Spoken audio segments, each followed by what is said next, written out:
അതിവേഗത്തിലുള്ള ചലനത്തിനും ഫൈറ്റിങ്ങിനുമെല്ലാം പ്രാധാന്യം നൽകുന്ന ചൈനീസ് കല അഭ്യസിക്കാൻ നൂറുകണക്കിന് യുവാക്കളും കുട്ടികളുമാണ് വിവിധ പരിശീലന കേന്ദ്രങ്ങളിൽ എത്തുന്നത്. മൃഗങ്ങളുടെ ചലനങ്ങൾ സൂക്ഷ്മമായി നിരീക്ഷിച്ച ചൈനീസ് സന്യാസിമാർ വർഷങ്ങൾക്ക് മുമ്പ് ആവിഷ്കരിച്ച ആയോധന കലയാണ് കുംഫു. മൃഗങ്ങൾ പരസ്പരം ഏറ്റുമുട്ടുമ്പോഴുണ്ടാകുന്ന ശരീരചലനങ്ങൾ തന്നെയാണ് കുംഫുവിലും ഉപയോഗിക്കുന്നത്. കരാട്ടയും തൈക്കാൻഡോയും ബോക്സിംഗും പോലെ നേരിട്ടുള്ള ഫൈറ്റിംഗ് അല്ല കുംഫു പ്രാധാന്യം നൽകുന്നത്. ശരീരം വളച്ചും ദ്രുതഗതിയിൽ ചലിപ്പിച്ചും പ്രതിരോധിക്കുകയും കൈകാൽ വിരലുകൾ കൊണ്ട് ശക്തമായി പഞ്ച് ചെയ്യുകയും ചെയ്യുന്ന രീതിയാണിതിന്. Tiger fight, drunken fight, snake fight എന്നിങ്ങനെ വിവിധ രീതിയിലുള്ള ഫൈറ്റിംഗ് നമ്പറുകൾ കുംഫുവിലുണ്ട്.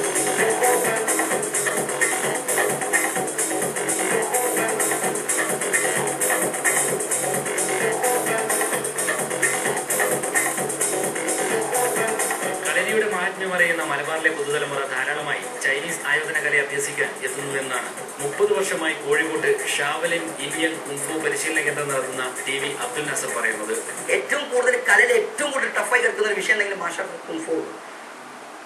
ഇതിന്നാണ് കാല് പോണതും കഴി പോണതും ഏറ്റവും കൂടുതൽ കിക്സ് കിടക്കുന്ന കുംഫുല. പക്ഷെ അത് മറ്റൊരാളിൽ കുംഫുവിന് കിക്സ് എത്താത്ത എന്താന്ന് ചോദിച്ചാൽ അത് അവരെ കുറിച്ച് നിങ്ങൾ അന്വേഷണം നടത്തും.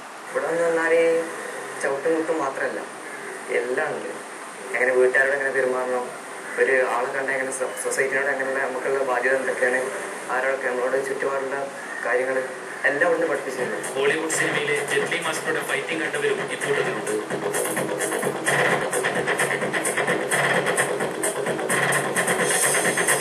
ഏതായാലും ഒതേനന്റെ കളരിപ്പയറ്റ് പെരുമ പറഞ്ഞ നാട്ടിൽ ഇനി കുംഫു മാസ്റ്റർമാരും വളരുകയാണ്. കോഴിക്കോട്ട് നിന്നും ക്യാമറമാൻ KS ഷിനുവിനൊപ്പം NK ഷിജു. ഇരിക്കൂറിൽ അന്ധരായ സഹോദരിമാരെ സഹോദരി ഭർത്താവ് മർദ്ദിച്ചു. സ്ത്രീധനബാക്കി ആവശ്യപ്പെട്ടായിരുന്നു മർദ്ദനം. മർദ്ദനത്തിൽ പരിക്കേറ്റ സഹോദരിമാരെയും അമ്മയെയും കണ്ണൂർ AKG ആശുപത്രിയിൽ പ്രവേശിച്ചു.